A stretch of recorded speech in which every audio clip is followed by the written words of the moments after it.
black out my screen while I'm in Walgreens, but I'm listening.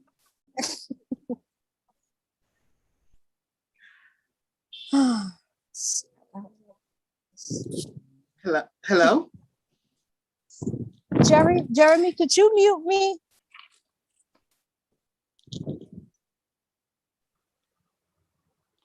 Okay, we are live on YouTube now.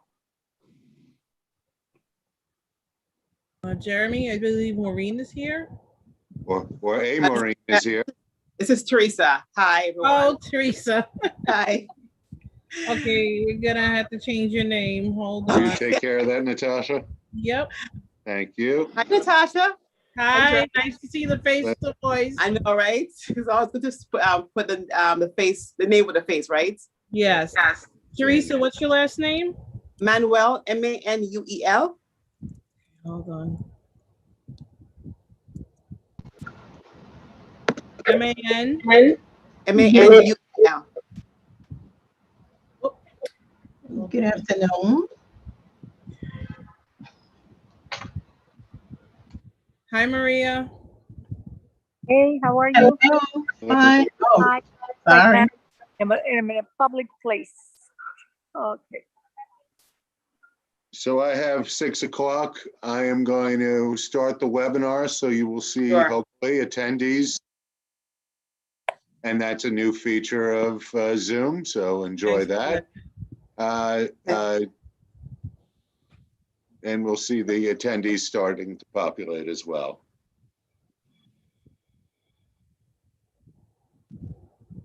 Okay, so we have 3 people here from Cerebral Palsy of New York State. Joseph, Maria Willis, and Teresa Manuel.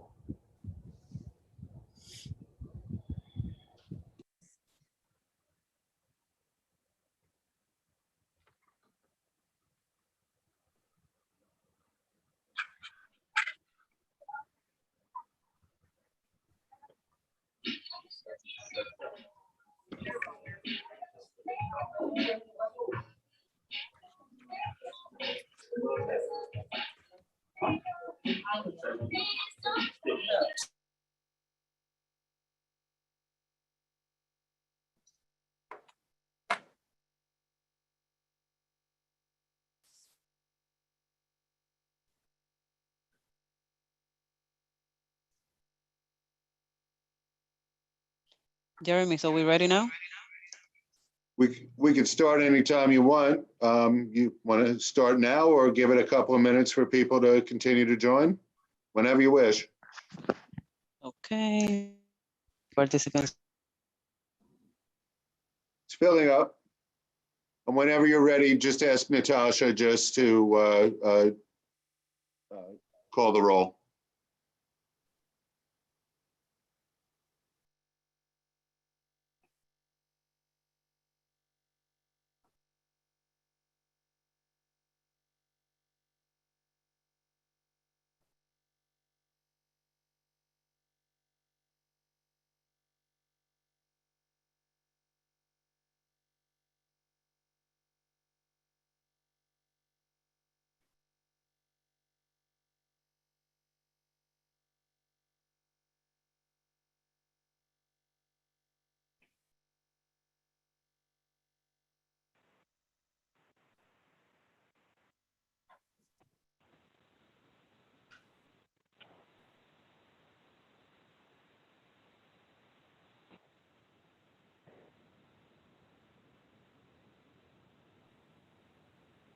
So panelist who has called in on their phone, I'd much rather put your name to that rather than you giving out your phone number. If you give me your name, I'll be happy to change it.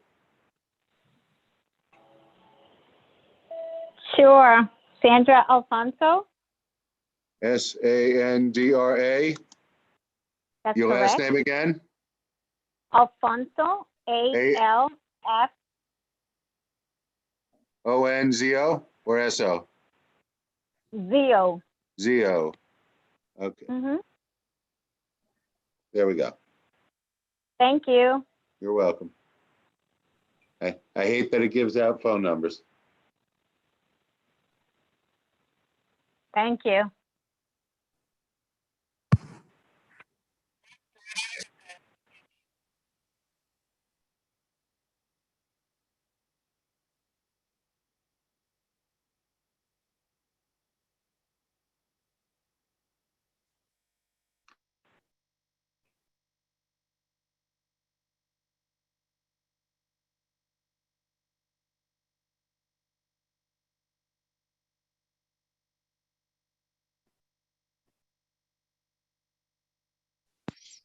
Good evening, everyone. I'm going to share the agenda right now. I'm going to put it on screen so we are able to see it, review it together. Just give me 1 minute.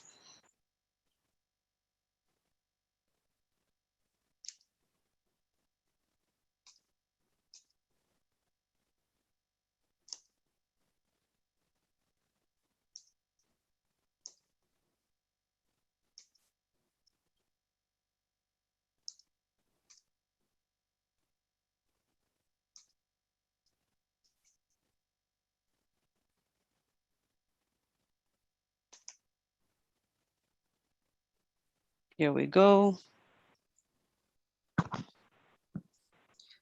So thank you everyone for taking the time to be here tonight. We had 2 items on the agenda tonight. But before we start, we are going to make a brief announcement. Today is the first day of the New York State Emergency Rental Assistance Program. It's a state program that will provide a significant amount of rent relief, economic relief to those with low and moderate income who are at risk of experiencing homelessness and housing instability. So the program will provide rental assistance and temporary assistance with utilities, and also assistance to those homeowners who may be experiencing mortgage difficulties. And people are able to apply by going to otda.ny.gov. It's a very easy website. I'll type it again in a otda.ny.gov. And if people have any question, they can always call 311. This is the website I'm showing you now. Oh, I forgot I had to reshare the screen again. Just so that you can know how to use it and share with people that you know in the community.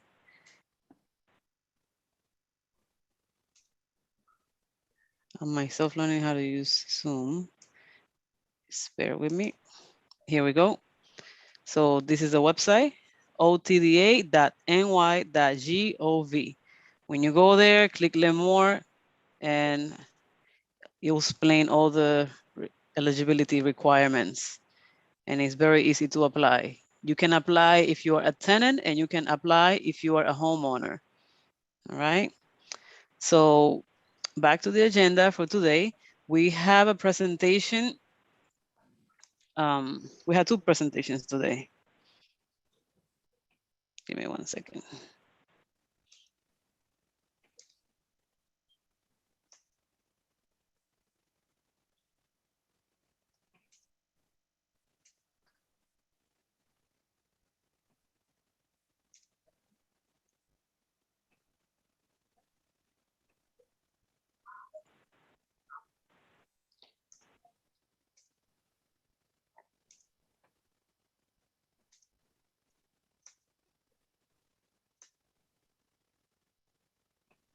Sorry about that.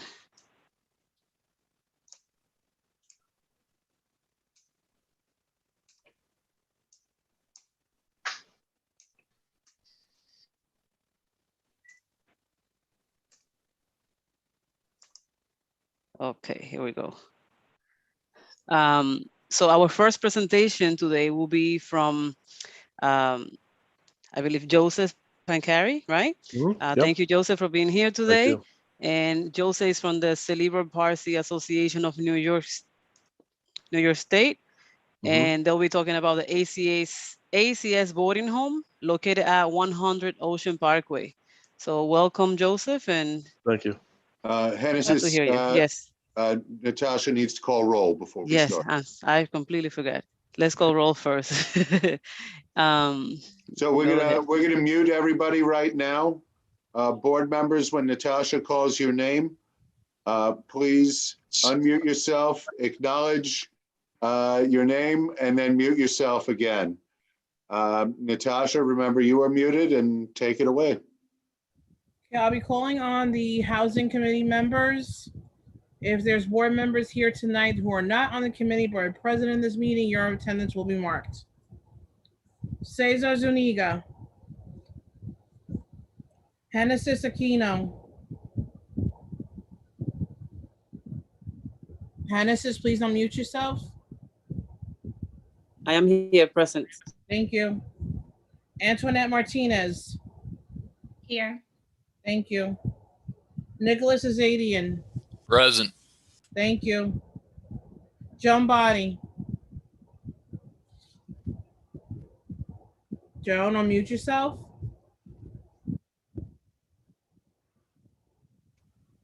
Here, sorry. Thank you. Gladys Bruno.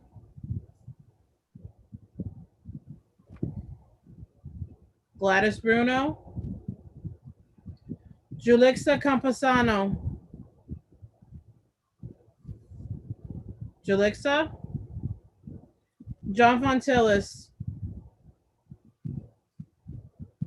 John Fontillis. Hector Gonzalez. Hector. John Johnston. John. Marilyn Melman. Rovika Rajkishan. Maria Roca. Maria, if you're here, unmute yourself. Maria Roca.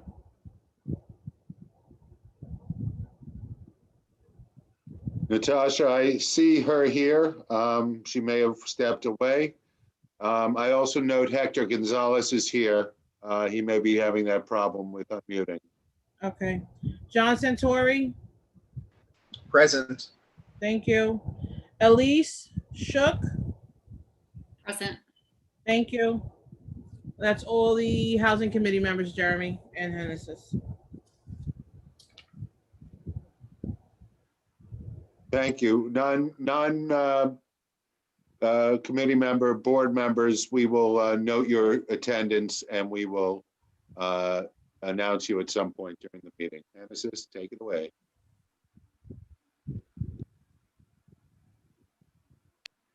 And you're muted Thanks. again. Thank you. Okay, thank you, Jeremy and Natasha. I was just introducing, I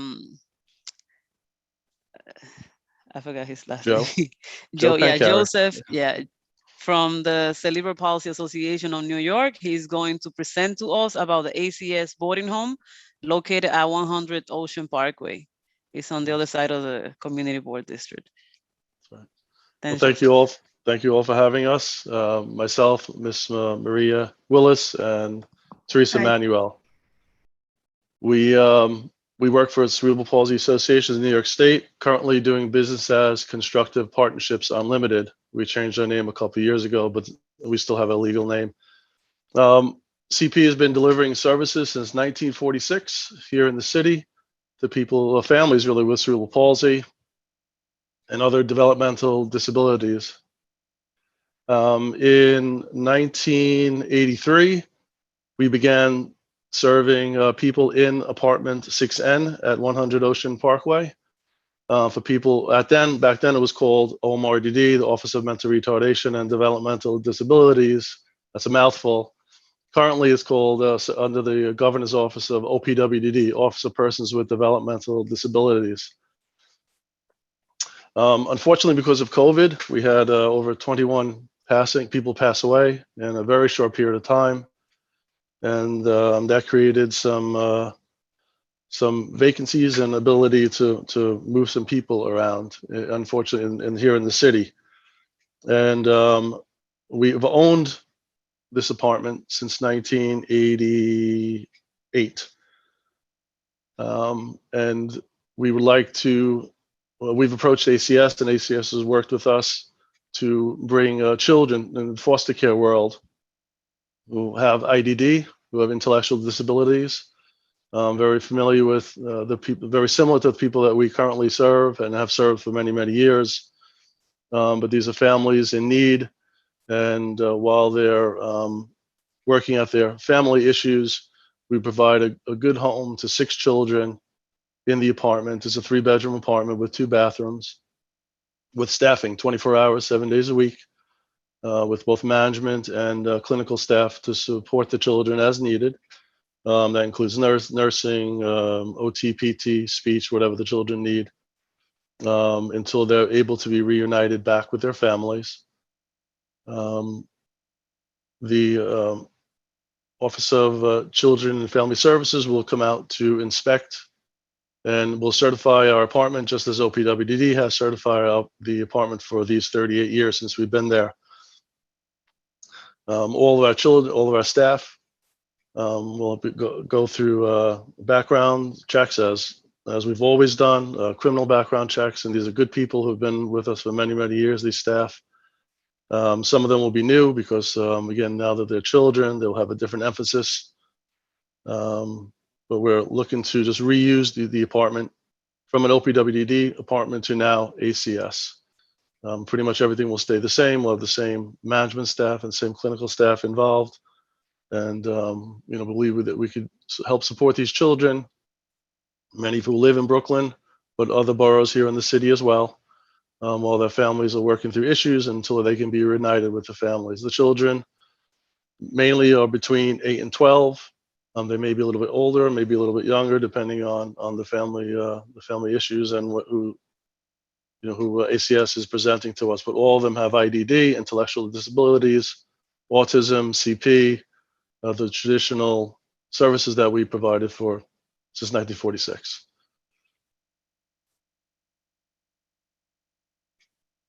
So we're asking for a letter of support. We learned today that we have a letter of support from the borough president, Mr. Eric Adams, and we're looking for a letter of support from the community board as well to continue providing services to children in need, again with IDD within this department.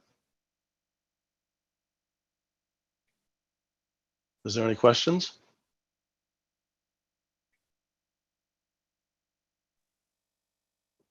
Genesis, I see one hand raised. Do you want to call them or do you want me to call them? I don't see any hands, so if you could do that, I appreciate it. We You can handle raise that. hand. I'm sorry, Genesis? Sorry, you can call on the person. I Okay. believe Nick was first and then John. Yeah, so Nick, you can unmute yourself. Joseph, we'd like to thank you for all the work that you've done over the years along with your organization. It's very crucial work. My question is just really in relates to, we're happy to draft a letter. It's not my purview, but certainly Genesis and the chair and co-chair can direct it, and I would certainly support it. My question is you're asking for a letter of support just to continue, or is there something that would prevent you from doing so that you need our support with, or I'm just trying to understand. No, well, again, we've been here for 38 years, so we feel it's a good, we've been good neighbors. We want to continue being good neighbors. We felt it was, ACS asks us to notify the community board, but in addition, we're asking just as a letter of support this Previously, endeavor your as we go contract forward. wasn't with ACS, is that correct? Correct. It was with OPWDD, Office of Persons with Developmental Disabilities, which serves adults. I got you. Okay, so not a problem. I just want to understand kind of, I guess, the situation a little bit. Thank you. Thank you. John Santori, you're next.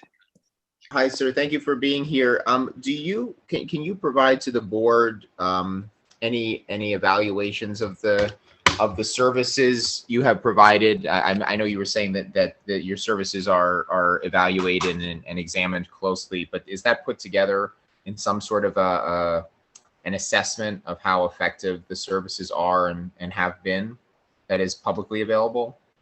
We are certified by the Office of Persons with Developmental Disability every year. Because of the COVID incident, issue, that we didn't go through the normal certification process last year, but they look at everything from the cleanliness of the house, clothing, goals that they're working on for the individuals, make sure that they're progressing and learning, staff training, nutritional, anything and everything you could think of. And that is a public document that is available if you go to OPWDD on the web.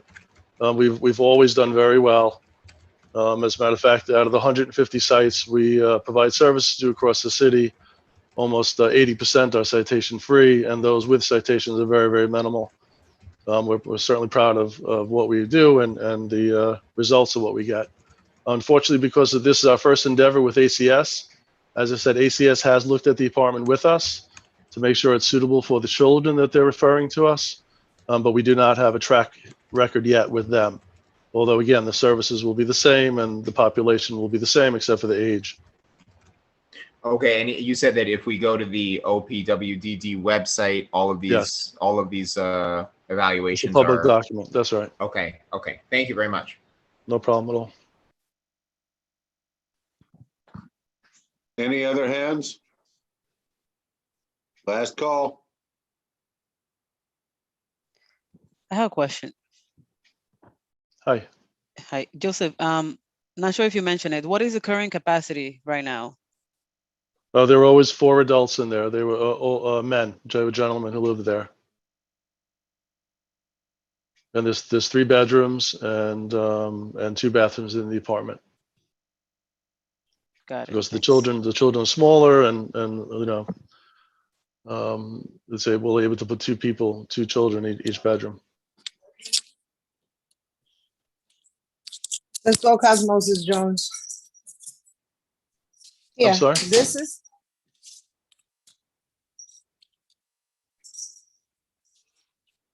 So I think that was just somebody who unmuted by accident. Hennessis, I Okay. see one more hand up. Elise Shuck, you can unmute. Hi, Joseph. Hi. I have a question. Do you have a sense of how long these children will be residing at your facility? Like what an average length of time? Well, when we spoke with ACS, they said anywhere between 3 to 6 months, but some may be longer, again, depending on the family dynamics. Okay. I have some colleagues in other agencies that the children may stay until they're 21 if the families can't overcome their issues. And we're prepared for that. As I said, we're used to serving adults as well. But my sense from ACS is that it's just shorter term stays. What they're hopefully they're looking to reunite the families as soon as possible. Okay, thank you.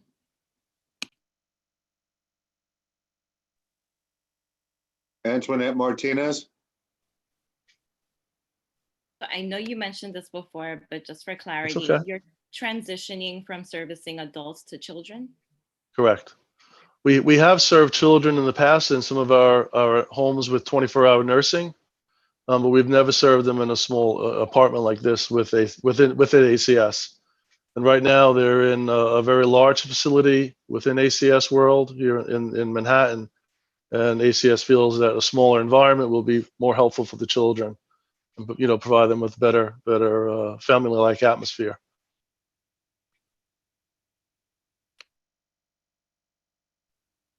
Joseph, have there been any concern with the local residents? Have they raised any issues in the past? No, I mean, Maria Willis, she's the vice president of Brooklyn. She can certainly speak to that, but everything comes to my desk if there's issues, and I have not had any. All right, thank you. No issues. Thanks. See Maria Roca? Yep, Maria, you're next. Maria, please unmute yourself. Maria Roca. There we go.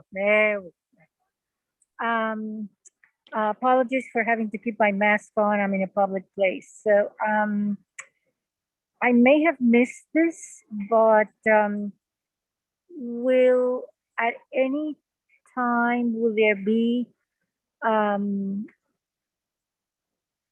participants that are older than 18 cohabitating the space with children younger than 18?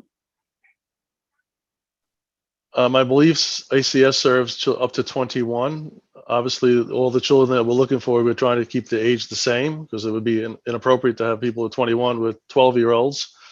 So that's not the individuals that they're asking us to take.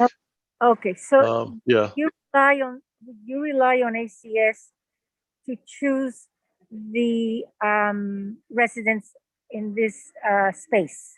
Well, what they do is they give us children that are in need of placement, and then we select the children that we feel that we could serve appropriately. Okay, so I wasn't talking about 21. I was talking about 18. Mhm.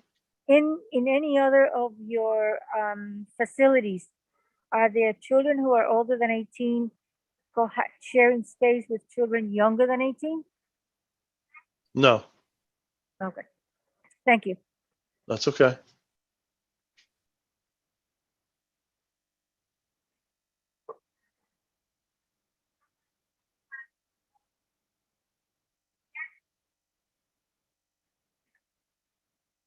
John, Sorry, just to confirm, sir, at this particular apartment, it's going to be all children. Is the goal of your organization all children under the age 18? Yes. Yes, this Okay. will be a ACS designated home, and we will only serve children here. We are giving up our license for OPWD because, as I said, we're looking to serve children rather than the adults that we used to serve. I see. And the adults are being moved to another location. The apartment's empty right now. They've already moved out. They've already moved into another apartment within Brooklyn. Okay. Thanks again. I have one question in the Q&A from Yvonne Garcia. Is this housing considered independent living for the current male adults residing there? No, it's considered an IRA, individualized residential alternative. That is a designation which requires 24-hour, 7-day-a-week support with staff. We have a shift model, so we have 3 shifts a day. But again, those gentlemen have moved out. We'll have similar staffing pattern. We'll have at least 2 staff on, depending on the needs of the children, but minimally 2, and there'll be a shift model. 7 days a week, 24 hours a day. Thank you. She wrote back after or just before I read that her question was already answered. So okay. Hannah says, I see no additional hands up. Yeah, if there is no more question, I believe we can move to the votes. They are requesting a recommendation letter from our committee. And Jeremy, this requires a vote right now, right? If I'm not You mistaken. could do that. Somebody, you could vote on it. It would require somebody to make a motion and somebody to second. All right. So I make a motion to vote on recommending the letter. Sorry, I'm A second, Pat Ruiz seconds. May I recommend unanimous consent? I agree. Yes. And since you would ask, does anybody disagree? Does anybody disagree? And then hearing none, you could declare unanimous consent. Unanimous consent. No, that's fantastic. I really appreciate it. Thank you very much. This will go before our full board on the 16th. Perfect. I believe we will really help these children to have a nice home. So thank you.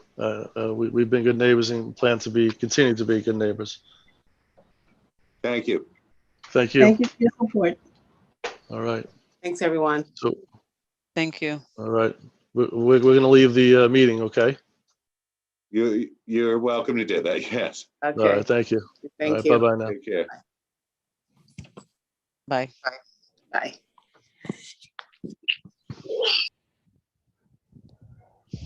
All right.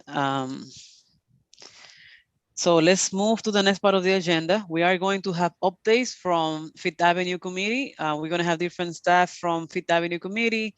But first, I want to welcome Michelle de la Uz, the Executive Director of Fifth Avenue Committee. They will be presenting on 3 projects. One of them, the Fifth Avenue Rehab Project.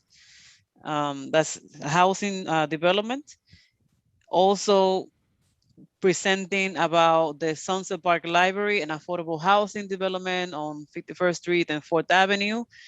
And lastly, they will be presenting about the 63rd, the senior housing development located at 6309 4th Avenue. Michelle, you can unmute yourself, and thank you, everyone. Please prepare your questions so that you can ask at the end of the presentation. I think they might be able to answer some questions along the way because I know it's a lot. Michelle, is it possible that we can answer questions after each, after you present about each development? That way it will be easier for us to manage.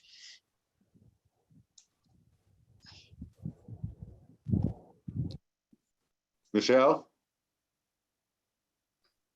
I think we lost Michelle. So in the meantime, Hannah says maybe we could tell folks about the availability of the translation service.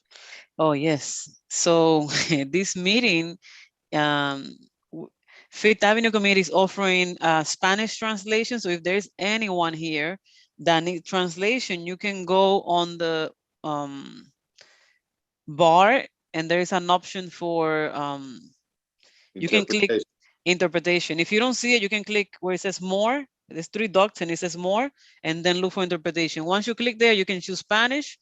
Also notice that if you do not want to hear both original audio and the translation, the interpretation, I mean, you can choose to mute the original audio, all right?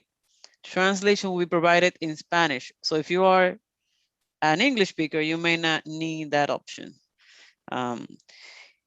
Este taller de hoy tiene interpretación en español proveída por Fifth Avenue Committee.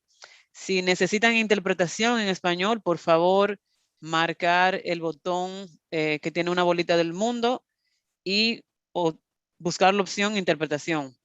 Luego elijan español. Si no quieren oír la voz original en inglés, solamente tienen que elegir la opción silenciar el audio original.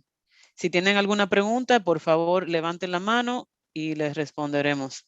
If you have any questions regarding using this translation tool, please just raise your hand and we'll follow up with you. Thank you.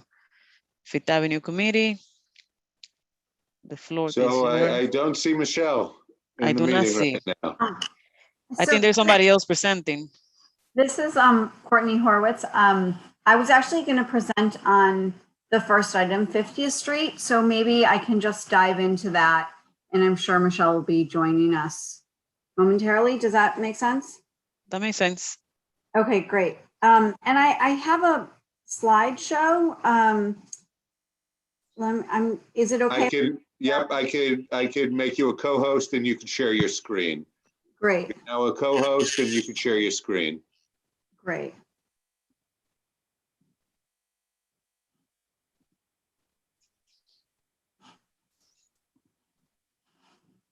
Great. And we can see it. You can see it. Okay, great. And let me just get to.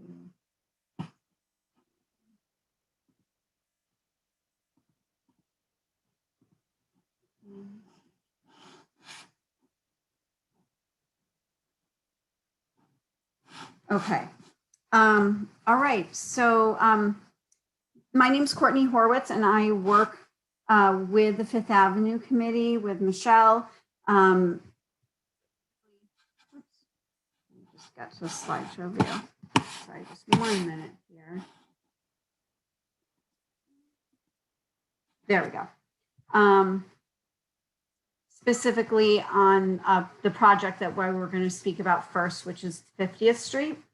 So first, just a little introduction about Fifth Avenue Committee. As I'm sure many of you know, that the Fifth Avenue Committee is a community development corporation and a nationally recognized nonprofit community development corporation within the Brooklyn area.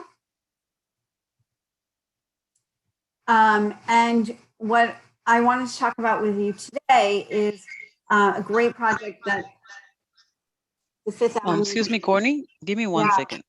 Sure. Sorry to interrupt. I don't hear the Spanish translation. Is there an issue with the translation?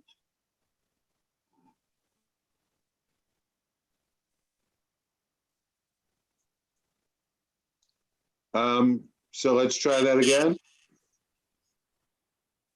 It looks like Sonia might be muted. Okay. Sonia, if you could hear me, could you please unmute?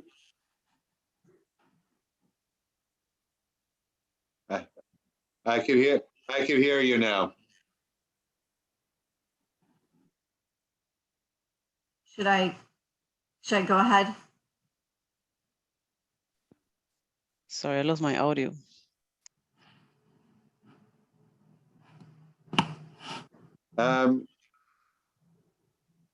So could you please ask if anybody needs that translation to raise? Actually, we better do it because we're recording this. We better go back. So should I start over?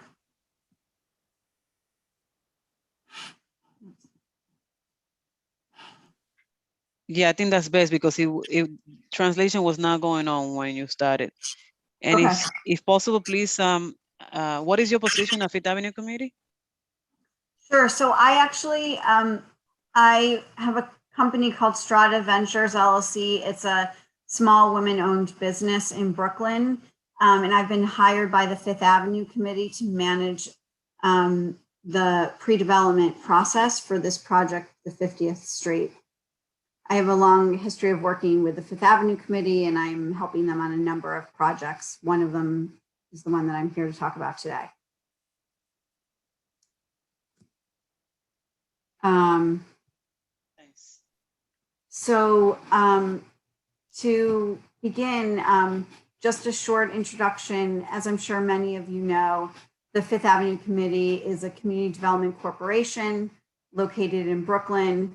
It's a nationally recognized nonprofit building and managing affordable housing and economic development opportunities for the Brooklyn community. And the specific project that I'm here to talk about today is located at 329, 345 Fifth Avenue Committee. So I'm sorry, Courtney, you're going to have to leave a little time for the translation. Sorry, I'll slow down.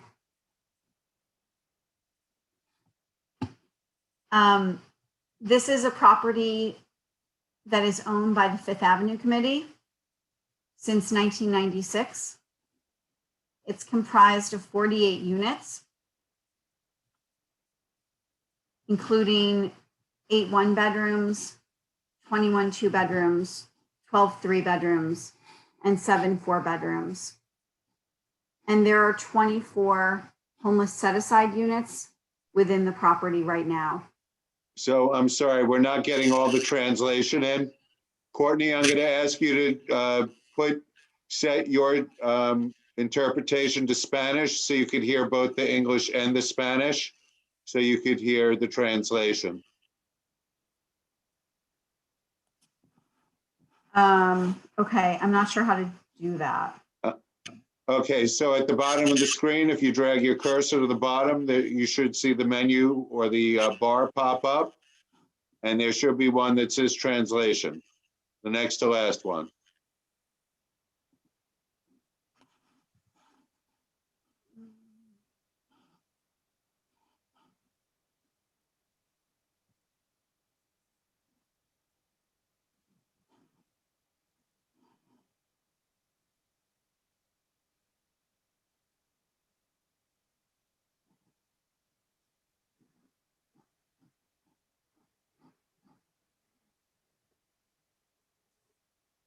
Were you able to set it to Spanish? No, I'm still looking for the translation. So you said Okay. it at the bottom of your screen, if you drag your Yep. cursor to the bottom, you have the bar pop up. Yep. The next to last one on the right should say interpretation. For me, it says remote control. Or Anna? Yeah, try it. It should be a menu bar, Courtney. It should say stop, mute, stop video, participants Q&A. Okay. Yep. All the way to the right, it looks like a Globe. A globe, and it says interpretation underneath it. You click on that, and then you can click on Spanish. Globe. Just bear with us, everyone. Yeah, I'm sorry. Courtney, can you just talk us through what you see on your screen? Yeah, I see. Well, I see there's like the 3 dots on the right, and then Click on those 3 dots. when I drop down, I see pause recording, stop recording, meeting information, hide subtitles, view full transcript, subtitle settings, No, what's to the left of that? Remote control, and there's no drop down. And Remote control. rotate after that without a drop down. Hey, Courtney, this is Bill. Can you hear me? Yep, the host is the one that So, has to set the interpretation, not the co-host. I was going to make a suggestion. This is Bill with Fifth Avenue Committee. Courtney, if you speak, pause, and then Sonia translates. When she's done, I'll raise my hand if you can see me. Sure, you'll raise your hand when you're done, so I know when the translation is done. Would that work, Courtney? Sure, why don't we try that? Thank you, Bill. Okay. Okay, so we'll start from the top. And when I raise my hand, it means Sonia's finished translating and you can continue. Okay, got it. Okay, Sonia, you ready? Great. Okay, so Courtney, we'll go back to the top. Okay. So my name is Courtney Horwitz.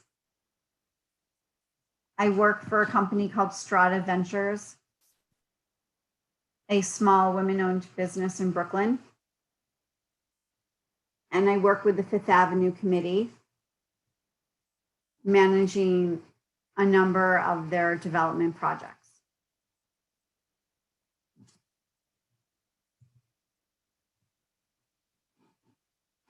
Sonia, I'm not hearing you on the Spanish channel. Go ahead. Should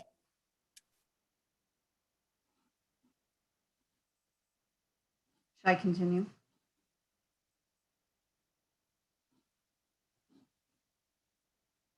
As many of you know, the Fifth Avenue Committee is a community development corporation in Brooklyn and a nationally recognized nonprofit building and managing affordable housing and creating economic development opportunities. Is the translation happening? I just want to check before I move on.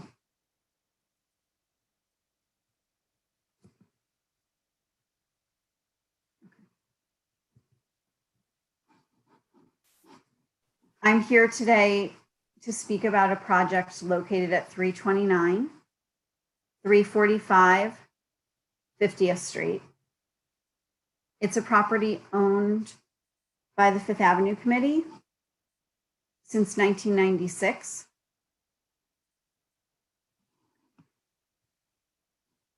It's comprised of 48 units with a range of 1 to 4 bedroom apartments. 24 of those units are homeless set-aside units. The Fifth Avenue Committee is planning to do construction rehabilitation on this property. The tenants who live in the building now will remain. Their rents will remain the same. And those rents right now are at 40 and 60% of the area median income. And you can see from the chart, the current rent and the post-rehab rent will remain the same.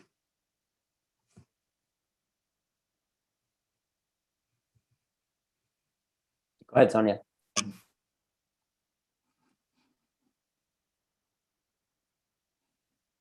The purpose of this project. Courtney, can you hold on a second? Go back to the other side. Sonia's still translating. Okay. Thanks.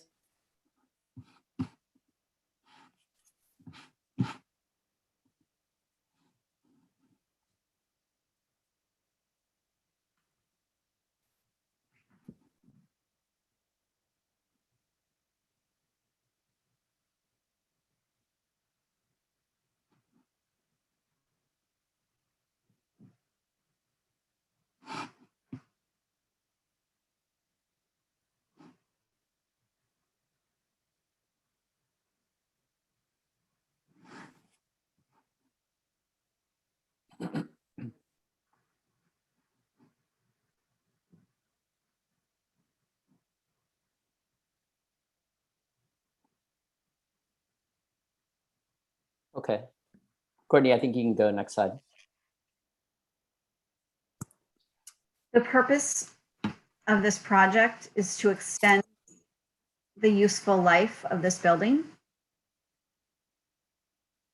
Due to normal wear and tear, the property is in need of upgrades, including a new roof, building envelope repairs, interior apartment work, and boiler upgrades. Additionally, through this renovation, we will be making accommodations for tenants so they can age in place gracefully. The Fifth Avenue Committee has surveyed the current tenants, and 15 of the 48 tenants are over the age of 62, and 12 of them have requested modifications to their kitchens or bathrooms, and that will be part of the rehabilitation that the Fifth Avenue Committee undertakes.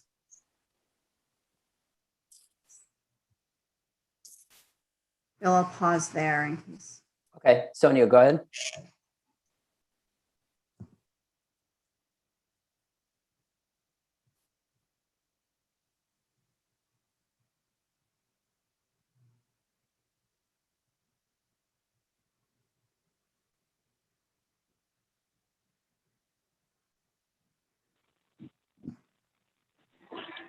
Hi, guys, it's Michelle.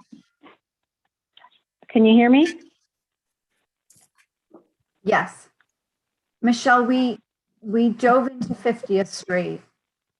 Oh, good, good. I'm having major technical difficulties. So all of a sudden, keep going, Courtney. Don't let me interrupt you. Okay, we're pausing for translation. So I'm on that pause, but we will continue on.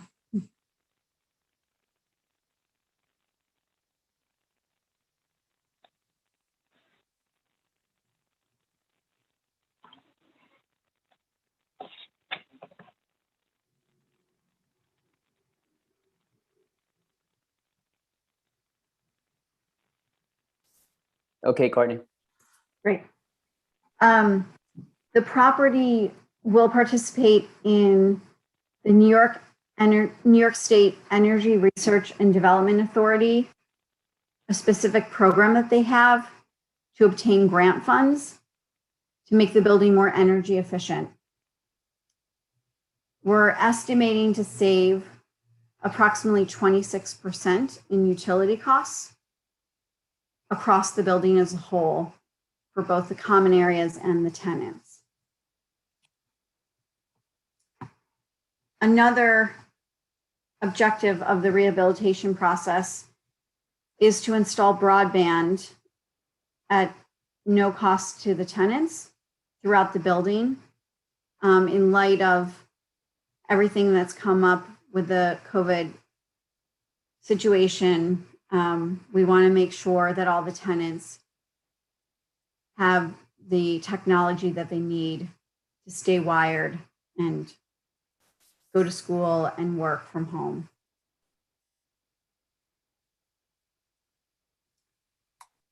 And last, this property is part of FACT's portfolio-wide solar installation program, which is a large program that FACT as an organization is undertaking to install solar on all viable roofs, properties that they own. And this property, 50th Street, is a viable roof. And so we will be installing solar here as well. And I'll pause there for translation.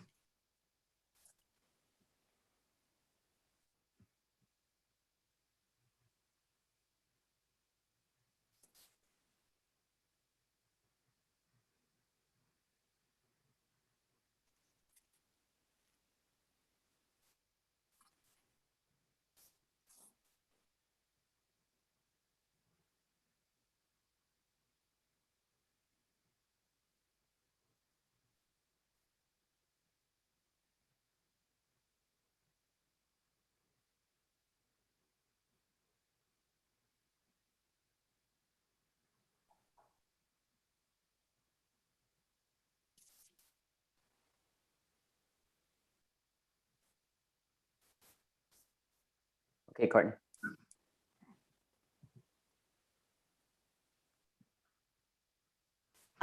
Through this project, there will be approximately $5.5 million invested into this building. That funding is coming from private debt through the Community Preservation Corporation, the City Department of Housing Preservation and Development, Resolution A money we hope to obtain from City Council with support of Councilman Menchaca, the NYSERDA grant money that I mentioned, and equity from the owner of the Fifth Avenue Committee. What is NYSERDA? NYSERDA stands for the New York State Energy Research and Development Authority. It's a New York State quasi-government organization whose objective is to improve energy efficiency throughout the state. And so this property qualifies for a grant program that they have, which entitled the project to $33,000. Thanks.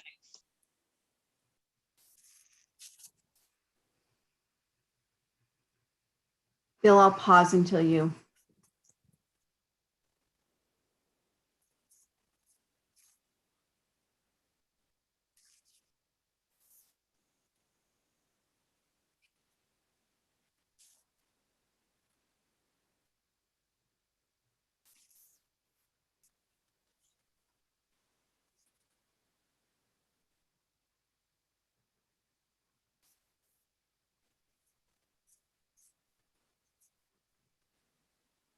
Okay, Courtney.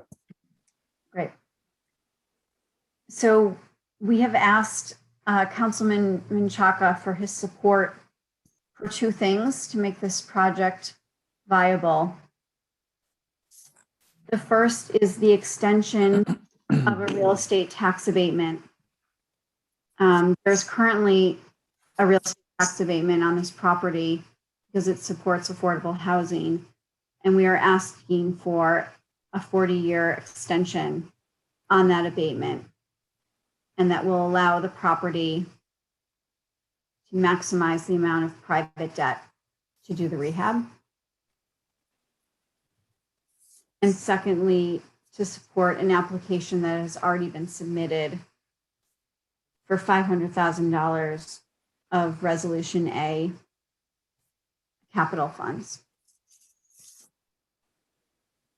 And that request has been made to the councilman, and the needs of the project have been expressed to him.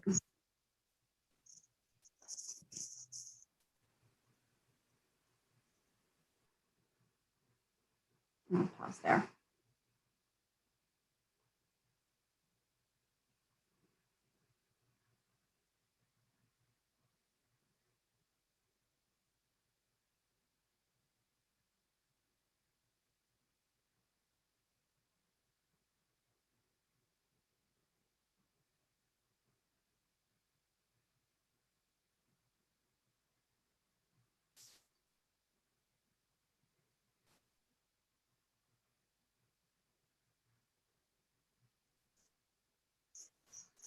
Okay, Courtney.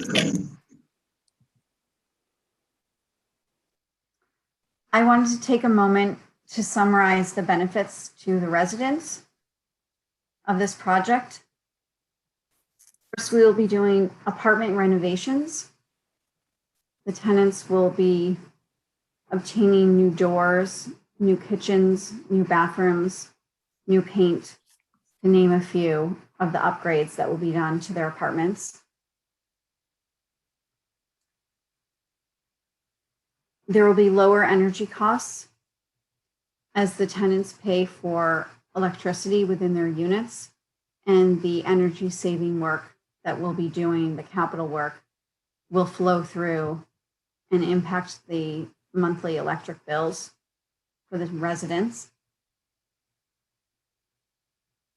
Third is that the city has committed to providing tenant-based Section 8 vouchers, if they're available, to tenants who do not already have them and income qualify for them. Those are vouchers that the tenants can take with them if they leave the building. There will be no change in the rent that tenants are paying when they live in the building. We'll be providing accommodations for folks to age in place, as mentioned previously, and installing free broadband to the building. I'll pause there.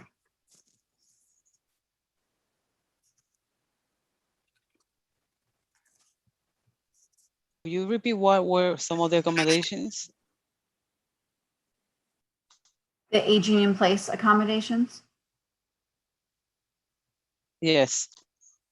Yes, so those are upgrades to the kitchens and to the bathrooms. They include grab bars, the height of kitchen cabinets, the design of kitchen cabinets so wheelchairs can comfortably, fit underneath the cabinet. Those are some examples of the accommodations.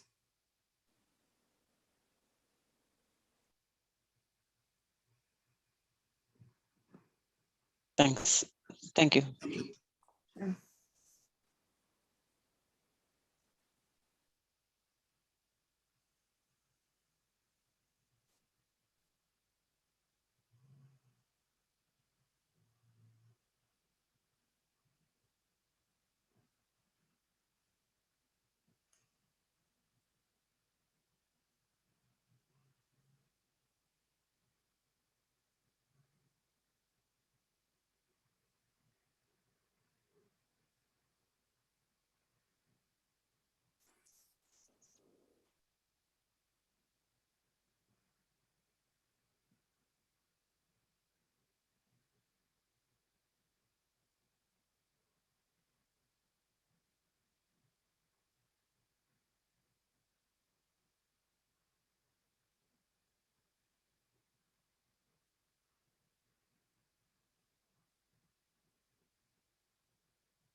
Okay, Courtney.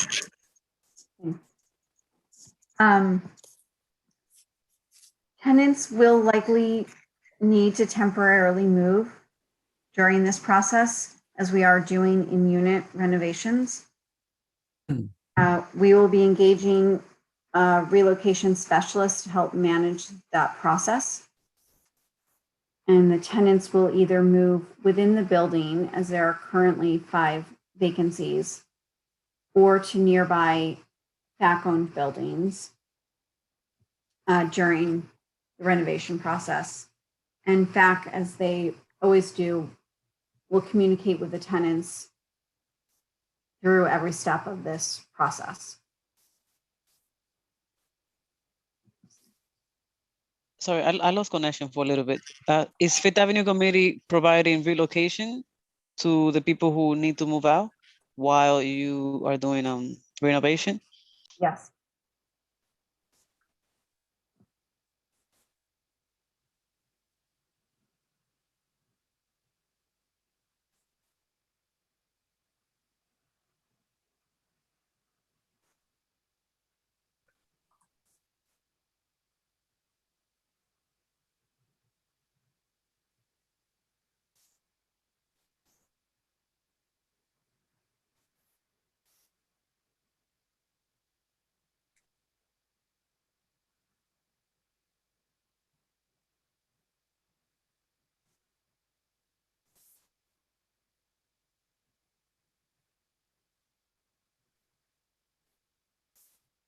Okay.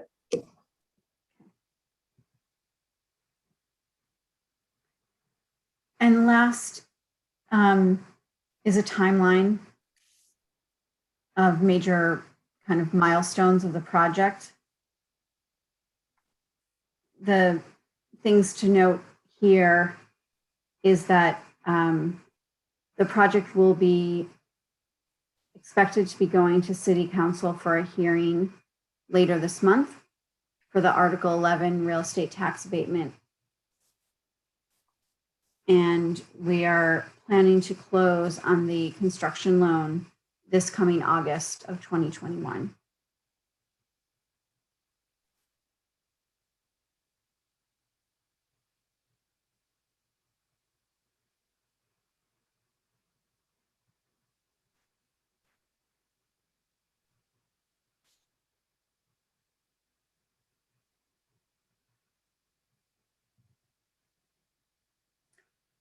And that's the end of my presentation.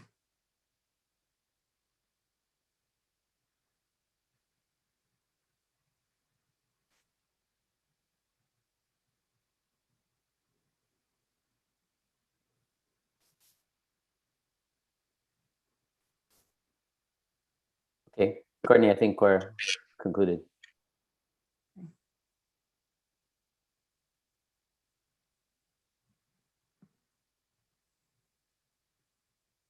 I'm happy to take. So I see a hand up. Hennessis, are you allowing questions or comments at this point? Yes, we can. We are done with this part of the presentation, right, Courtney? Yes. All right. So Oh, you can call them Nick. I mean, Jeremy. I think Nick went first. Nick is first. Thanks. Courtney, thank you. That was a very in-depth presentation. The question I really had is that it looks like your construction cost is roughly 150 a foot, and that's all inclusive. Is that my understanding of this, basically? I don't have the square feet. It's about 5.5 million into about 38,000 square feet. Yeah, that sounds about right. And that's inclusive of your soft costs and everything else? Yeah, that's everything. That's all costs. Financing costs, hard costs, soft costs. It's not a bad deal. In terms of your facade and everything else, what kind of energy savings are you expecting, or what did the consultant essentially say that they were going to be able to do? Sure. So there's going to be a new roof, and there's going to be a lot of exterior work in terms of pointing and sealing. So we're really going to be tightening up the building in terms of energy and heat loss.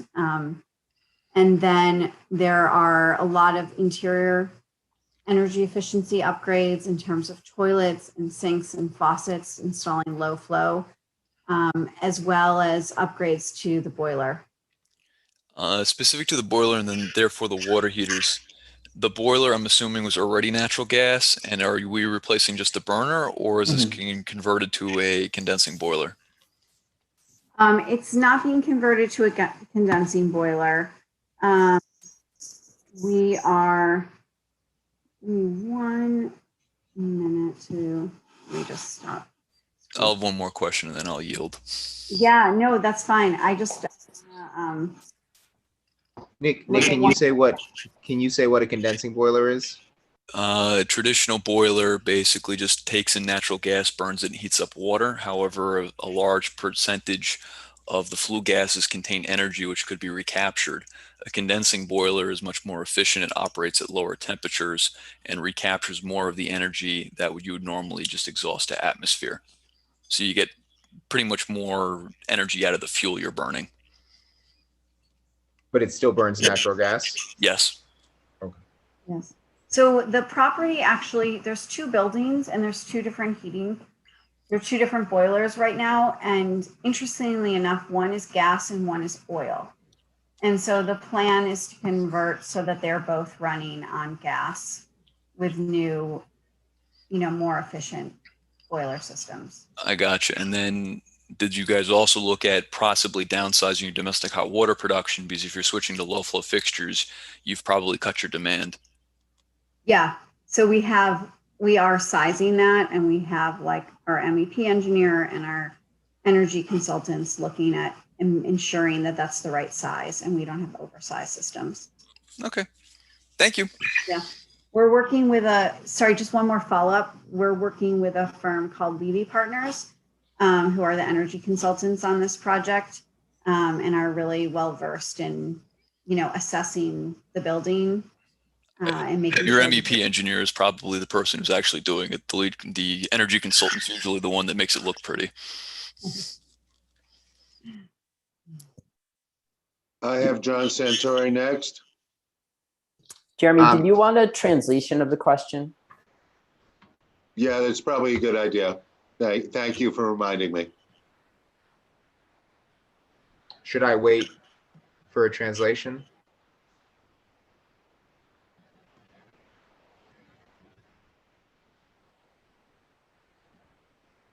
Or should I? Oh.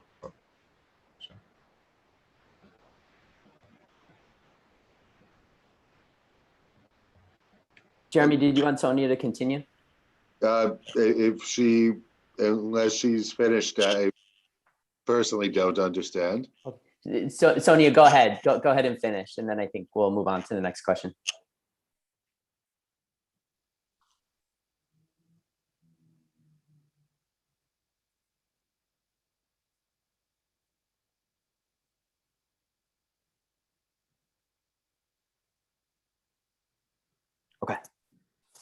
Okay, she's good. John Santori is next.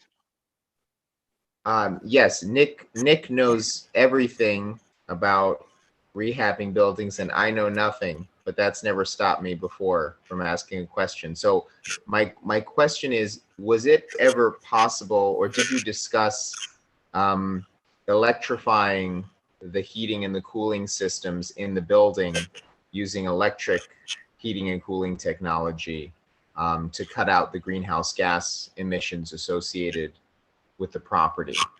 I'm assuming that's possible. I don't know if that's possible, but was that discussed? Yeah, it's definitely something that's being discussed within FAC as an organization. And there's definitely, movement and thoughts afoot to try and do that wherever and however we can to reduce carbon emissions. And it is something actually that there actually is a application out right now to get money from the state organization to electrify buildings. That application actually came out just about 4 weeks ago. So it is something that FAC is applying for and will likely be doing on other parts of their portfolio. But given the timing of this project and when that application came out, it's not one that's been contemplated for this specific building. But I certainly would imagine in the future for more other upcoming projects within your, the FAC's catchment area, that they will take advantage of this.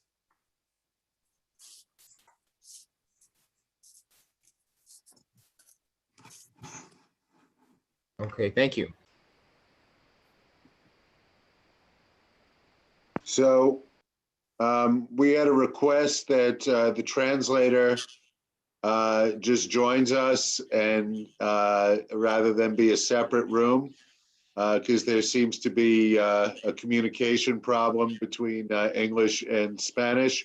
So maybe if we just have a single room and have the translation in that room, we won't have that delay because of they can't hear each other, or English cannot hear Spanish. So I am just going to ask Sonia. Sonia, I am going to remove you as interpreter, but I would like to ask you to remain unmuted.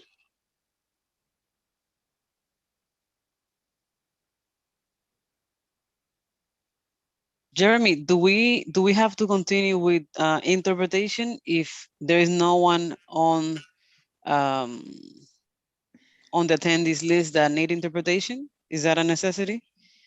So that it is being recorded. There is nothing in our bylaws that say it's a necessity to translate. Okay, I would request to stop because we are not getting simultaneous interpretation, and there's 2 more presentations to go, and if we don't, yeah, we might end up at 9 or 10 p.m. at this point. Understood. All Thank right. you. So then we have Maria Roca next.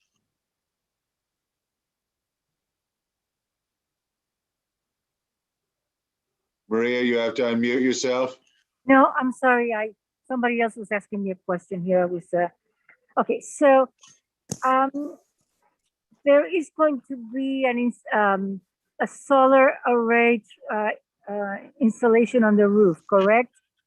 How much? What will that energy collection, the electricity from the solar array, what will that service in the building? What aspects of the electrical needs of the building will that serve?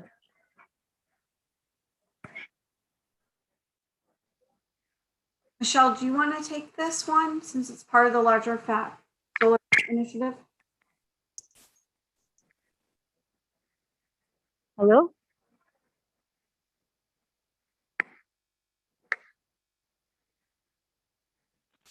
How about now? Can you hear me?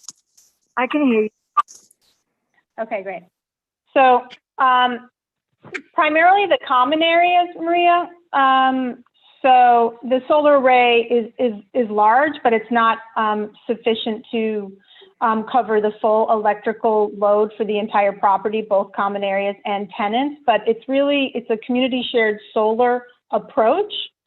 So what Fifth Avenue Committee is doing is we're installing solar arrays on a number of our properties. And then tenants who are interested are enrolled in the community shared solar and get discounted access to electrical utility payments. And it also goes to common area electric in the property. So there's usually a deposit that is made in order to participate in shared programs. Will each of the tenants have to come up? I think it's $200, $250 in order to join. Will each individual tenant pay for that, or will Fifth Avenue pay a lump amount to include everybody?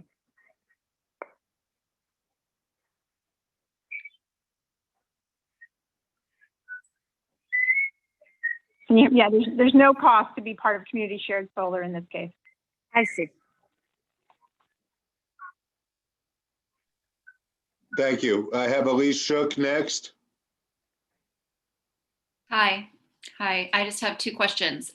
First is, what's the date in June of the city council hearing where you're going to be requesting the 40-year extension for Article 11? I believe it's the 16th, but I'll have to confirm and get back to you. Okay. Yeah, I think the 16th or the 17th, I think, yeah. Okay. And my second question is, what have you thought about, what contingencies have you put in place in terms of whether you don't get the vote that you need on that particular question?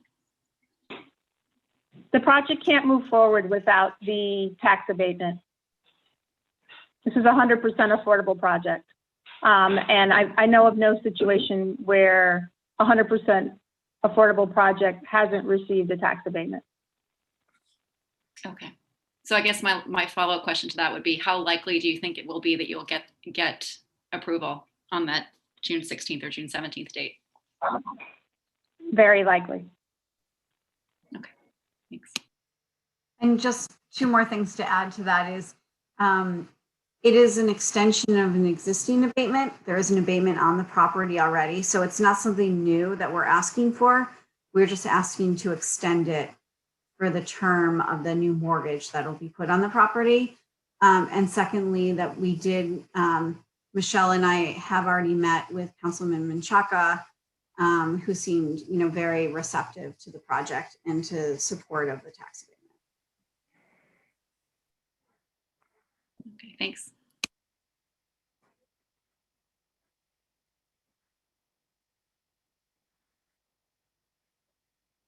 Are those all the questions that folks have?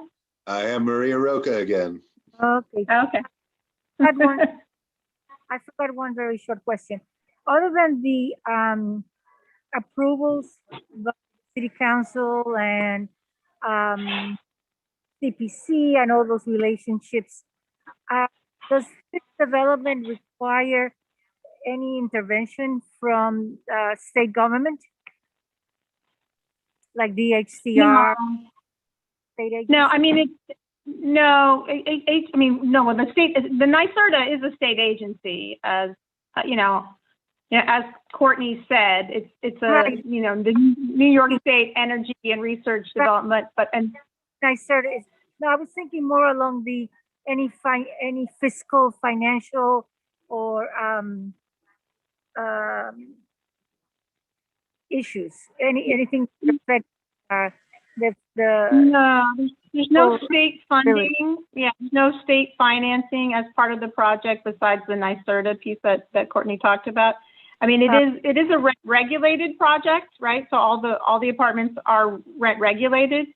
But as you saw, there's no proposal to change the rents, despite the more than $5 million worth of capital improvements. There'll be no application to change the rent. Okay, thank you.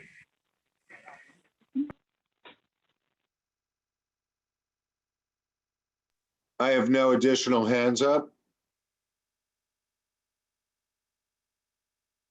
Genesis? Yes, we can move to the next part of the agenda, which is the Sunset Park Library Affordable Housing Development presentation. I'm going to suggest this, if you don't mind, Hennessy. I'm wondering if we could do the 6309 4th Avenue project next, because it's a brief update. And then the Sunset, and then I know if we want to do the simultaneous Spanish translation with that, we can. Because the Sunset Park Library project, I can give you the links in English, Spanish, Mandarin, and Arabic for the presentation, so that we don't have to worry about the simultaneous translation of that piece of it, and we can maybe move through that one a little bit faster. Maybe that would be helpful.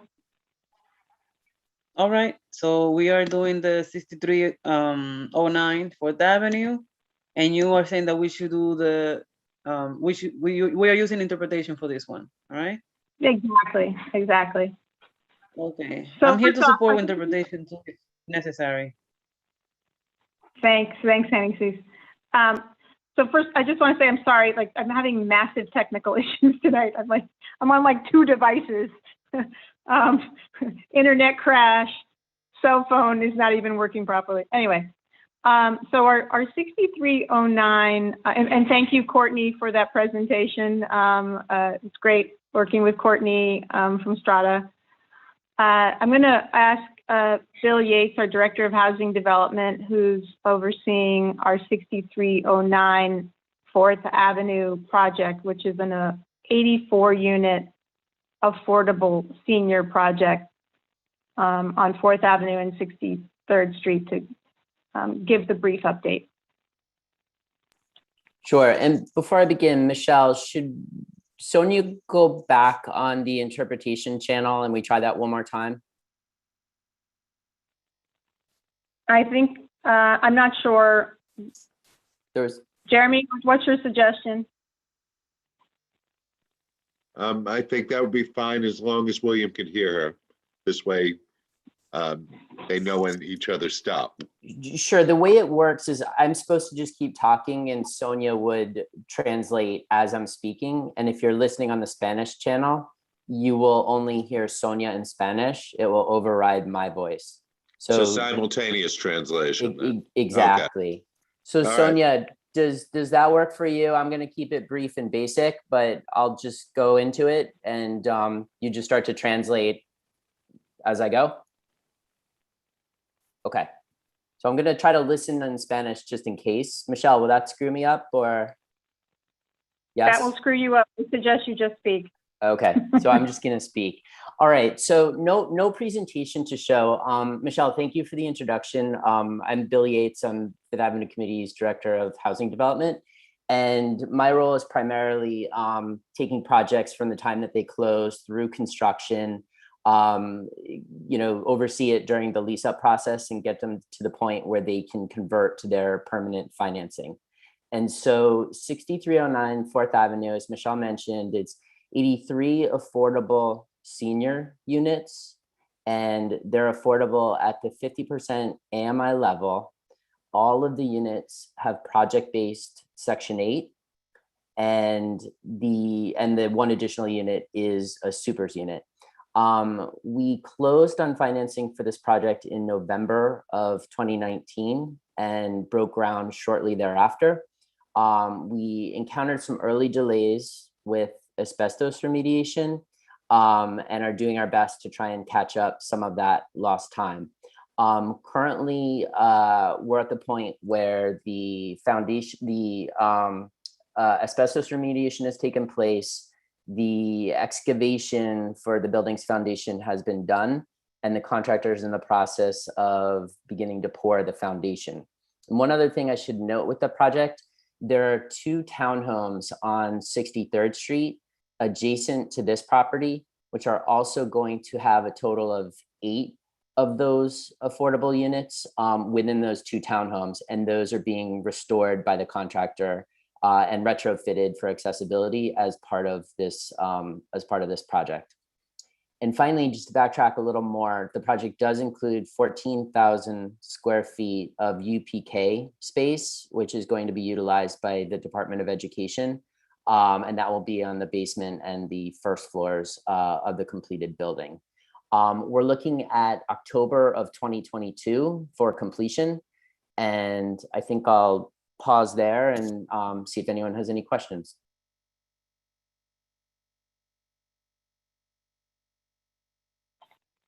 John, well, I saw John first, then Nick, then Antoinette. Yes, just a question about the way this project came together. I know it's years in the making, but do you have a breakdown of the financing of the project and what cost what and how much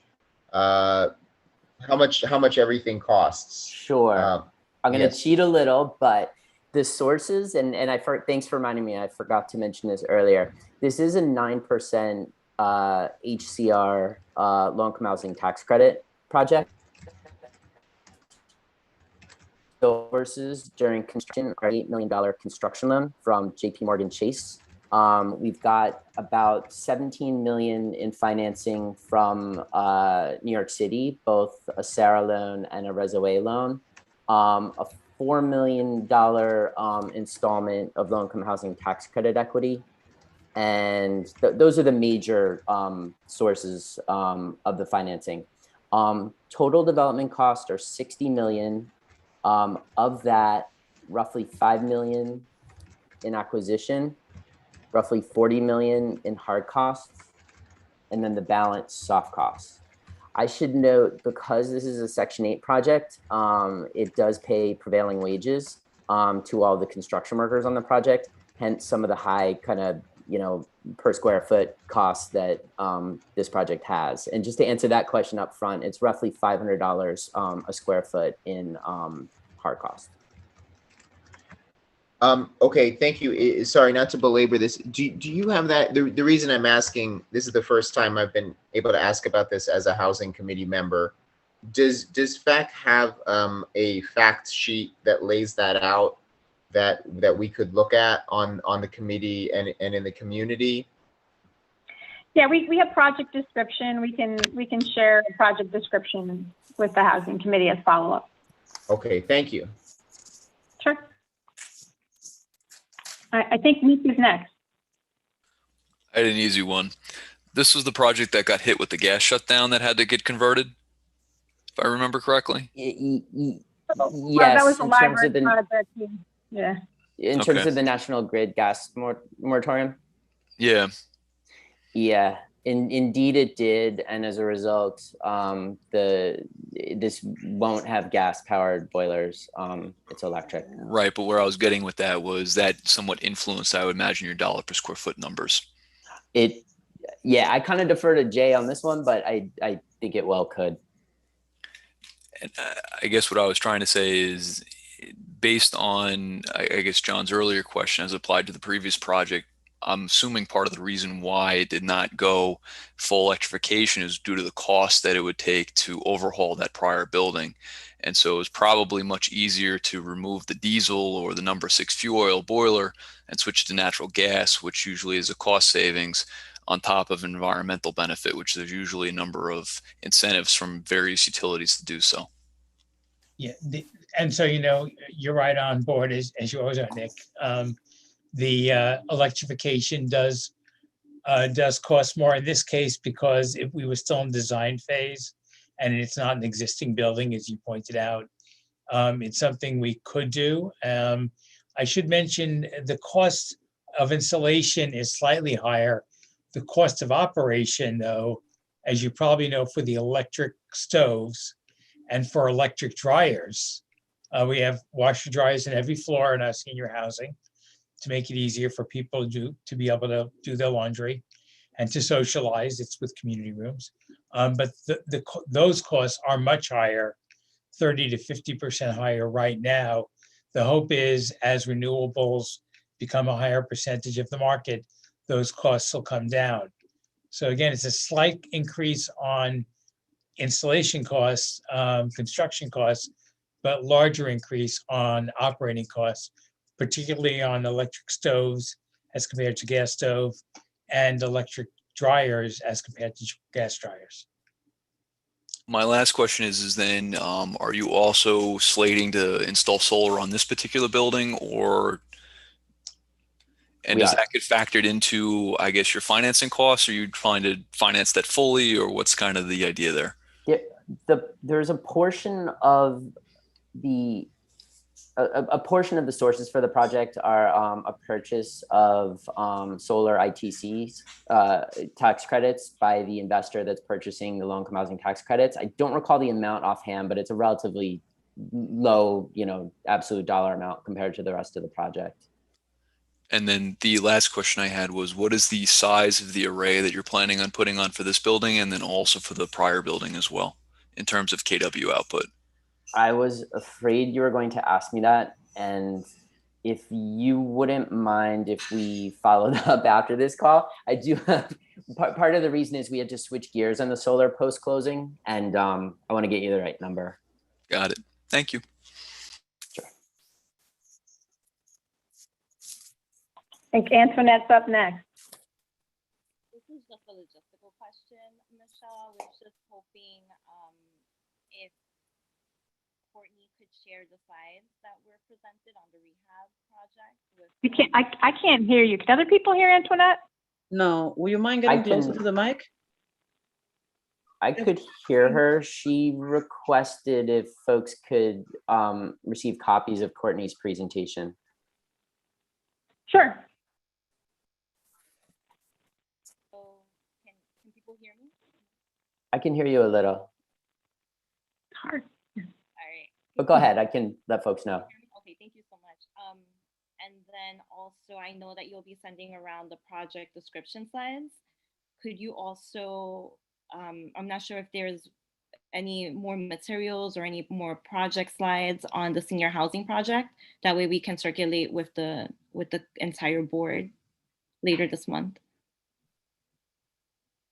Just the project description.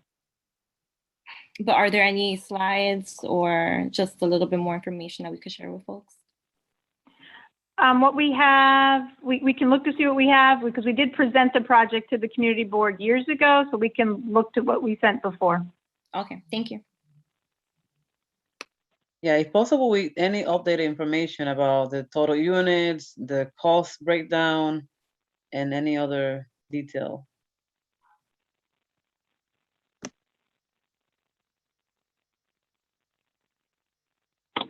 Okay. Were there any other questions? I don't see any additional hands up. Okay. Okay, thanks. Okay, so last but not least, the Sunset Park Library and Affordable Housing project, which is 49 rental units and a supers unit.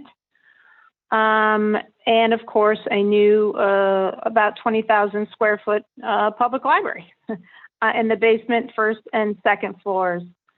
The project is, what percent completion are we at this point, Bill, on the project? 66% complete. Great. So we are launching marketing soon through New York City Housing Connect. And we've already done 3 community information sessions. And more than 800 people have attended the virtual community information sessions that we had. We have studio 1, 2, and 3 bedroom apartments. Let me pull up the presentation that we shared with the community. So this, we did it on Zoom, and we had simultaneous translation in 4 different channels.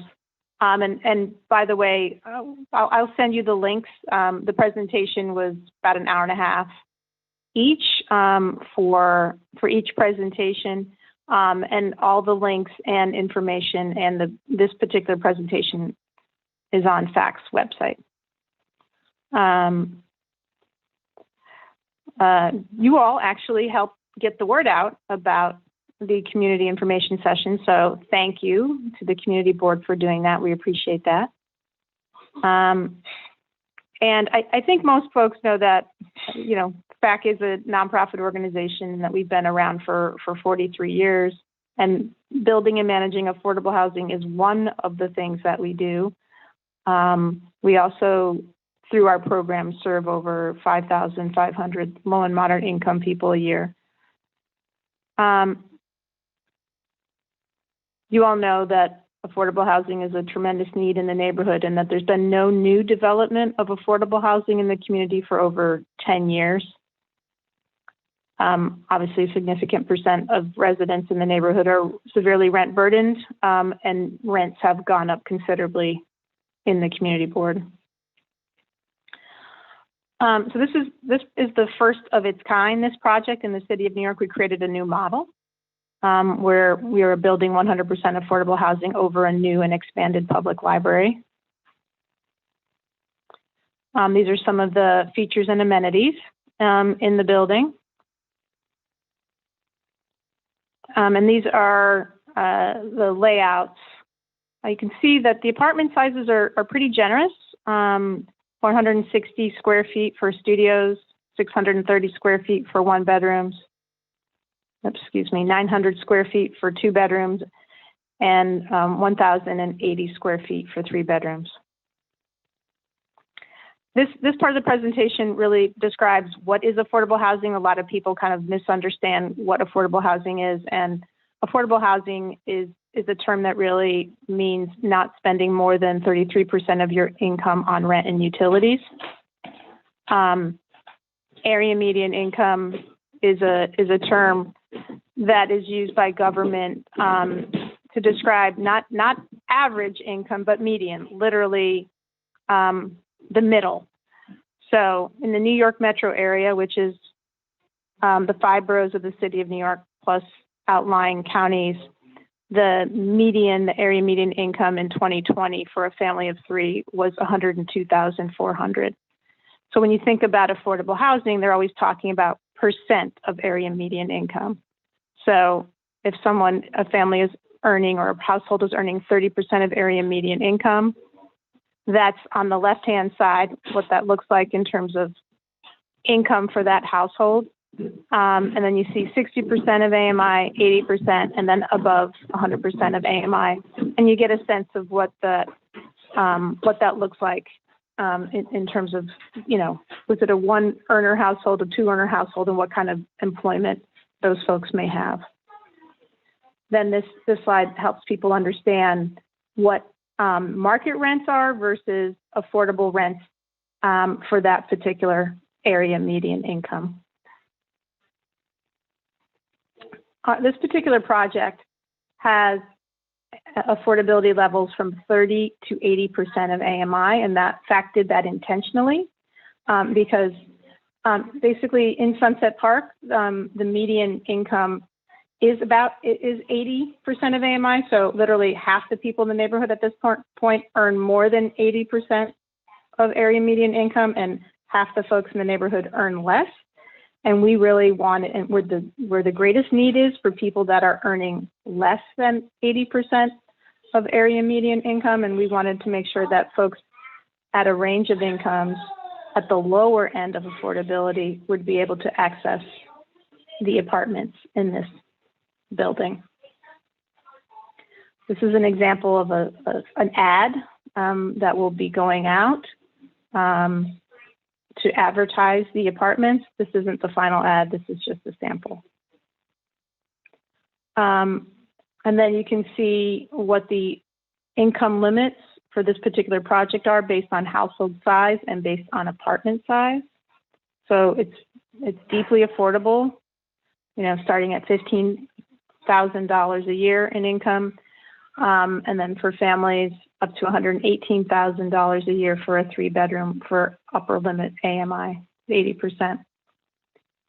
When we did this presentation for the community, we walked people through how to connect a profile on New York City Housing Connect 2.0. That is the way to apply for affordable housing in New York City.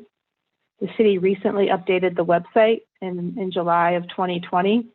And if someone created a profile prior to July 2020, they actually have to create a new profile in Housing Connect 2.0 because the old profiles will not be carried over. And the next slides really just, you know, walk people through what Housing Connect 2.0 is and how to create a profile. And, you know, what it looks like online to do this. We're hoping at this point that the applications will be available on Housing Connect 2.0 later this month or early July, to be determined.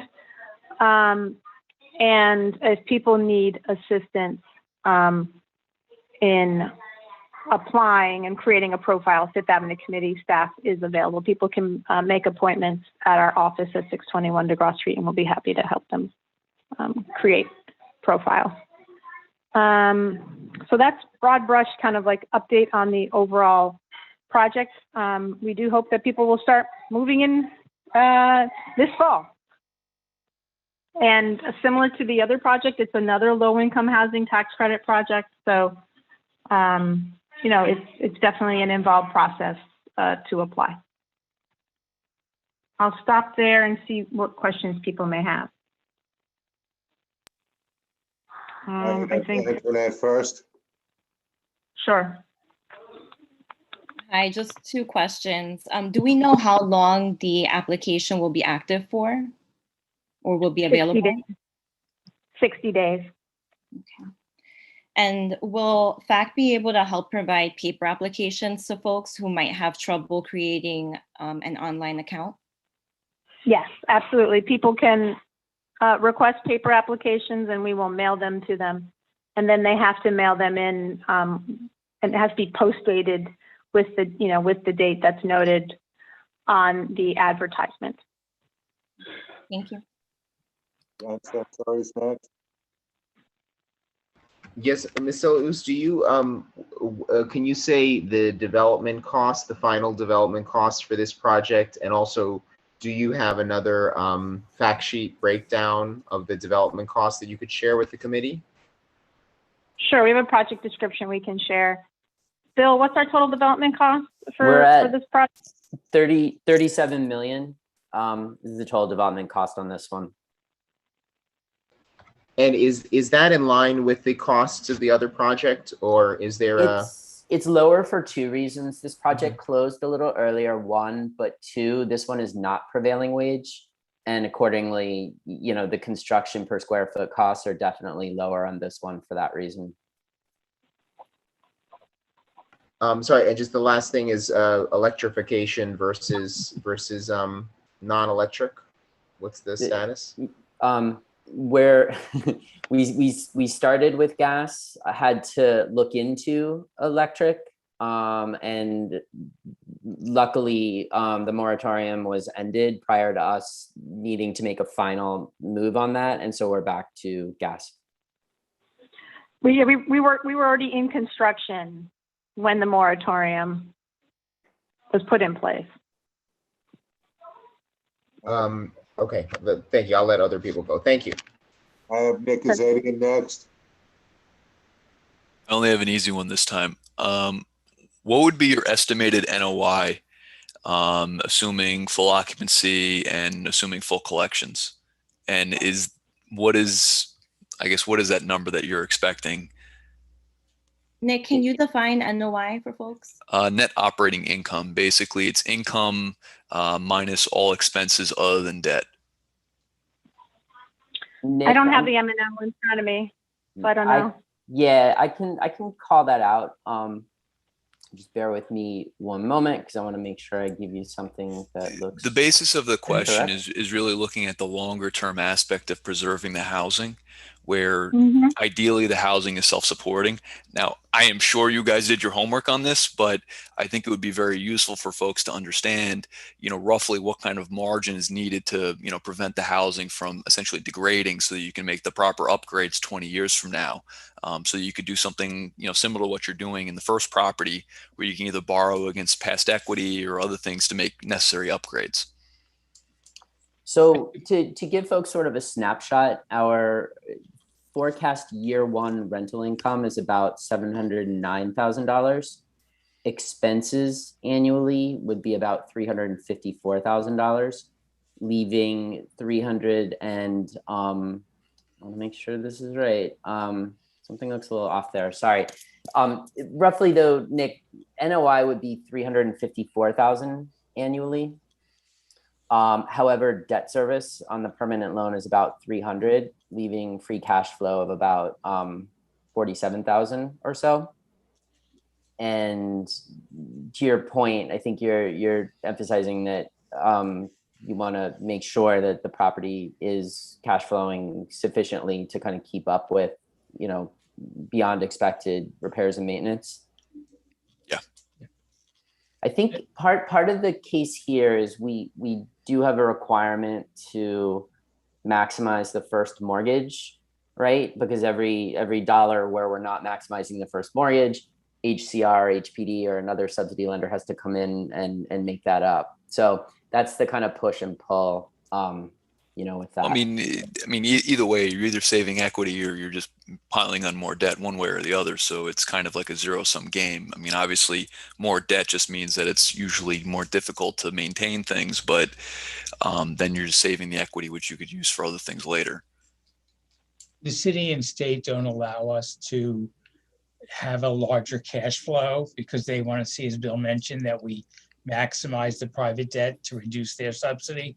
But they do allow us to keep a reserve, and we do try to, and actually the state in some ways is good on this because they do want you to look at your reserve and make sure you feel it's sufficient to do repairs that are needed in year 15 and 20 and 30 when repairs are more needed. So there is some checks and balances that way, but there's also a good chance for the reasons that for us to keep it 100% below 80% AMI, including 30, 40, 50, and 60 AMI, that we may need to, in year 20 or so, ask for some additional subsidy for renovation. So it's a good point you raise. It will be good if the city and state change their policy to allow larger cash flows. But right now, they do allow you to at least size a reserve, and the state actually does do some discussion on ensuring the reserve they feel is somewhat sufficient for what the project needs. As one last follow-up to that, in your opinion, generally speaking, are those limits in line with what you actually need, or is this going to be untested waters in about 20 years when construction costs are $2,000 a foot? I think you said exactly what we said to them, so thank you. Yes, I think we personally feel I think as you said earlier, it would be better if they allowed a larger cash flow and required it go to reserves. And again, the state allows that to some degree as compared to the city that we were able to do, but no, we don't think it's fully adequate, and there is a chance, just like on 50th Street, we need to ask for additional money, and some of our other properties that became 15, 20, 30 years old, we had to go back to the city for some additional subsidy. There is a chance that that will occur.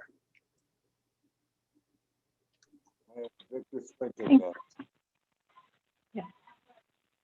Victor, you're next. Yeah. Yeah, I have a question, and you might have answered this already.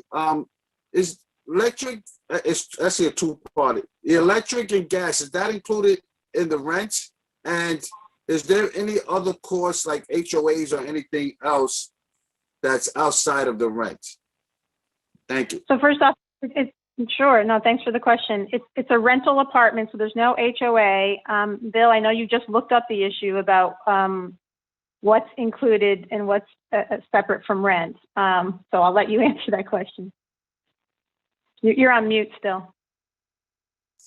The tenant does pay their own electric, and if I'm not mistaken, that is it. Electric only. Yep, I just double checked. But it's part of how your rent is calculated to ensure that you don't spend more than 33% of your income in rent and utilities.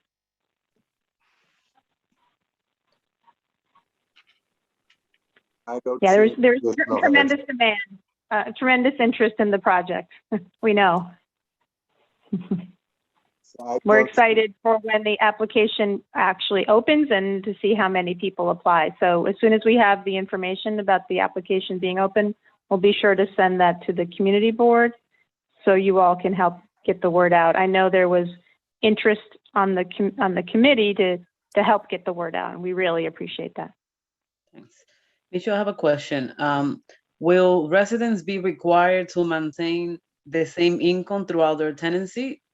No. Okay. No. So, That's a common question that comes up. It's no, definitely not. Of course, people's income changes all the time. What's different though, is that when you move in, the rent is the rent. So if your income goes up, your rent does not go up. But if your income goes down, your rent does not go down, unless you're one of the tenants who has Section 8, right? If you happen to have Section 8, then if your income goes up or down, then your portion of the rent will stay at 30% and will go up or down. But this is lease-based housing. It's not public housing, so it is different. so the rent increases will be based on rent guideline board or Rent HUD? guidelines board. Rent guidelines board. Yeah. So will these tenants have rent stabilized leases or not? Yes, they will. They'll have rent stabilized leases. Thanks. Yeah. Basically, all new construction, all development that's financed, affordable housing development that's financed by the city, those units that are rentals are rent stabilized leases. Thanks. Sure. So they will not require to recertify every year and provide income information. They will, because it's a tax credit project, a low-income housing, they will have to recertify and provide that information, but not because it's a rent stabilized unit, but because it's a low-income housing tax credit unit. Yeah, that's my confusion. If they're required to recertify and provide income information, then usually in those type of units, tenants' eligibility changes based on their income, right? So you're providing the information, but their eligibility to live in the unit doesn't change. All right, thanks. Whether or not it counts as a tax credit unit might change. Thanks. Yeah. Yeah, welcome to compliance for low-income housing tax credit. So I don't see any additional hands up.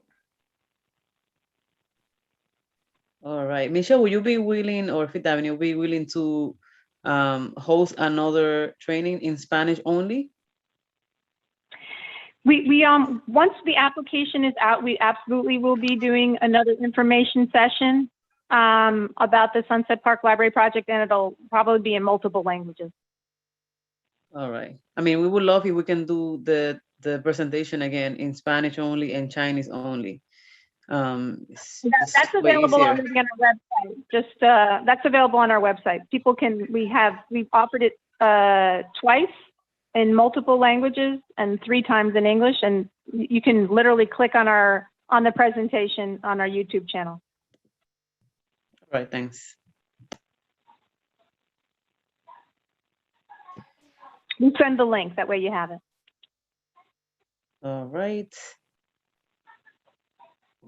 So if there's no other question, I'll propose to adjourn this meeting for today.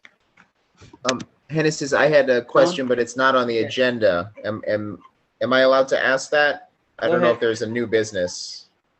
There's no new business. Is it related to the topics that we're talking today? It's not, no, it's a committee question. It's about the committee function. Let's see. The question is, would it be possible to discuss setting up an email list for the committee so that we can communicate with each other? Members of the committee can send emails to the whole committee, and or members of the public could send emails to the whole committee. If it was a Google group, it could be just, one email address for everybody, maybe a voluntary email list so that everybody would not have to be on it. But I think it would be great to be able to communicate with other committee members. Yeah, Antoinette and I have been thinking about that. So we definitely also want to comply with the city rules and regulations regarding communication. So we're going to follow up with you on that. We had to continue conversation with Jeremy and CB7, and hopefully we're able to do something like that so that we can expedite communication. Okay, and in the meantime, if we have information that we would like the committee to have, can we just send it to you and Antoinette? Yes, no problem. Okay, thank you. If possible, CC CB7. But Okay. you can send it to us and we can forward information. Communication should go through CB7. That's the appropriate channel. We're more than happy to share it with whoever you ask us to. Okay, but Jeremy, are you able to send an email to all committee members or just to the chairs? We can certainly do that. That's not a problem. However, I leave it to the chair to tell me whether it should go to all committee members. Okay, I'll do that. Thank you, Jeremy. No problem. All right, then, John. All right, so everyone have a good night, and thank you for staying throughout the whole meeting and listening to all the 4 presentations. Thank you, Natasha and Jeremy, for being so supportive. Good night. And the interpreter, I know it's very hard. Thank you. Thank you. Take care. Thank you. Good night.